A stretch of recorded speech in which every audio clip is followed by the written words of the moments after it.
Hello, ഇന്ന് നമ്മൾ ഉണ്ടാക്കാൻ പോകുന്ന അസാധ്യ ടേസ്റ്റിലൊരു കിടിലൻ സംഭവമാണ് ഇത്. നമുക്ക് ചോറുണ്ടാൻ മറ്റു കറികളൊന്നും വേണ്ട. ഈ ഒരു കറി എന്നൊന്നും പറയില്ല, എന്നാലും കറി എന്ന് പറയാം കേട്ടോ. ആ കറി ഇത് മാത്രം മതി നമുക്ക് ചോറുണ്ടാൻ കേട്ടോ. അതിന് നമുക്ക് വേണ്ടത് കുറച്ച് കായാണ്, കായപ്പൊടിയാണ്. പക്ഷേ എൻ്റെ കയ്യിൽ ഇപ്പോൾ കായപ്പൊടി ഇല്ല. അതിനെക്കൊണ്ട് ഞാൻ ചെറിയൊരു കഷ്ണം കായ എടുക്കുന്നുണ്ട്. നമ്മൾ ചീഞ്ചട്ടി ചൂടാകുമ്പോൾ വെളിച്ചെണ്ണ ഒഴിച്ചിട്ട് ആ കായൊന്ന് നമ്മളൊന്ന് ഒതുക്കിയെടുക്കണം കേട്ടോ. അതിനിടെ ഒന്ന് കുത്തിയെടുക്കുക, അല്ലെങ്കിൽ അങ്ങനെ തന്നെ ഇടാം.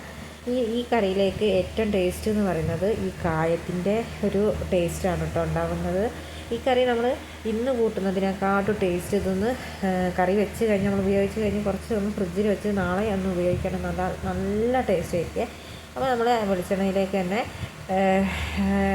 നമുക്ക് ആവശ്യത്തിനുള്ള എരിവിനാവശ്യമായിട്ടുള്ള മുളകൊന്ന് ചീന്തി കേട്ടോ. വളരെ കുറച്ച് ഇൻഗ്രീഡിയൻസൊക്കെ മതി. നല്ല ടേസ്റ്റുള്ള കറി നമുക്ക് ഉണ്ടാക്കാം. നമുക്ക് പിന്നെ ആവശ്യത്തിനുള്ള ഉപ്പ് ഇട്ടിട്ട് നമ്മൾ ആ മുളകൊന്ന് മൂപ്പിച്ചെടുക്കാം കേട്ടോ.